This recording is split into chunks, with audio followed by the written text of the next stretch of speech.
Hello everybody, this is Carrie here, and in this video I'm going to talk about dialogues that have sound confusion on the listening portion of the TOEFL. Before we get started, as usual, I'm going to show you some vocabulary for the task.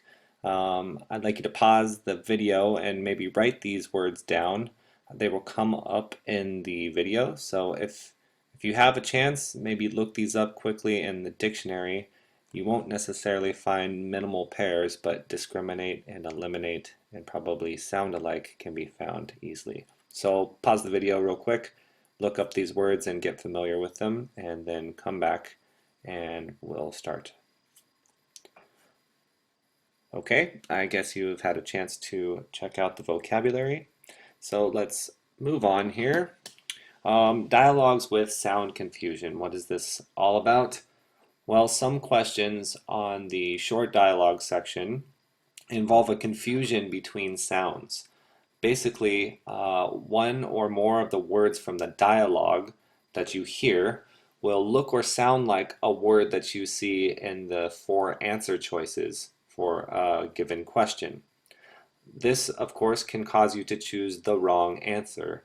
And that is exactly why we're talking about this. We want you to choose the right answer. So being aware of this will help you look out for this kind of tricky tactic that the TOEFL will use to try to get you to answer the question wrong.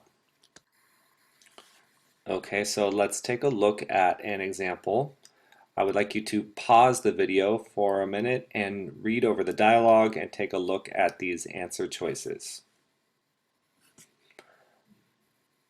Okay, now that you have read over this example, you may notice that the word feel in choice A sounds like the word peel in dialogue. Feel, peel, they rhyme.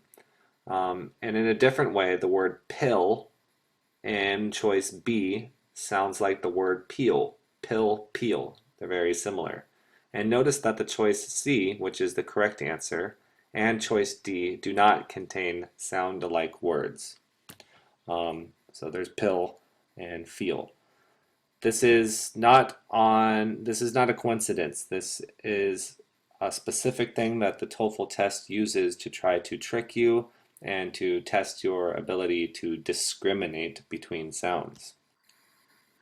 So it is important to be able to discriminate between particular sounds, whether they are vowel sounds or consonant sounds, so that you can correctly interpret what you hear. Now, there are a few types of sound confusion that you might encounter. One type is related to minimal pairs. Basically, minimal pairs are two words that are pronounced alike except for one vowel sound, for example, peel and pill, the E or the I, or for example, vine and wine. In this case, these are consonants. Only one sound is different. The rest of the word is the same. Another sound problem involves two sounds, two words that sound like one word, such as mark it. Here, mark it, we have two words which sounds like the word market, or sent her and center.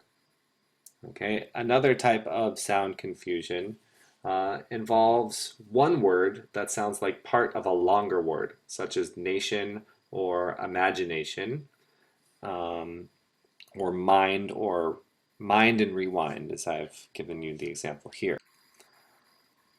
Okay, so let's take a look at some examples for distinguishing minimal pairs. Write down the letter 1 for first or 2 for second in which you hear the following words. Okay, I will read each set of minimal pairs. There are 5 of them, as you can see. So I will not read them in order. You have to decide which one I read first and which one I read second. Okay, so take out a pen and a piece of paper. You can pause the video at this time if you don't have pen and paper with you. And get ready. And then I want you to write 1 for the first word that you hear and 2 for the second word that you hear. Are you ready?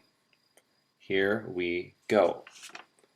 For the first one, late, let. Once again, late, let. Okay, for the second one, cape, keep. Once again, cape, keep. Okay, the next one, soup, soap. Once again, soup, soap. And next, better, bitter. Okay, better, bitter. And the final one, barring, balling. One more time, barring, balling. So I would like you to bring in your answers to class and we will go over them and see how you did. Okay? And I can give you homework credit for that. Now, some basic strategies for dealing with sound confusion. First, you should purposefully and consciously avoid answers that contain a word that sounds that sounds like a word from the dialogue. Sorry, I have a bit of a typo there. There should be an S on sound. I apologize. So avoid words that contain a word that sounds like a word from the dialogue. Those answers have purposely been designed to distract you from the correct answer. Okay. Another one is, again, to pay attention to the context of the dialogue. Usually, if you understand the situation, it will be obvious if one of the choices is incorrect, even if the word is very similar to what you hear.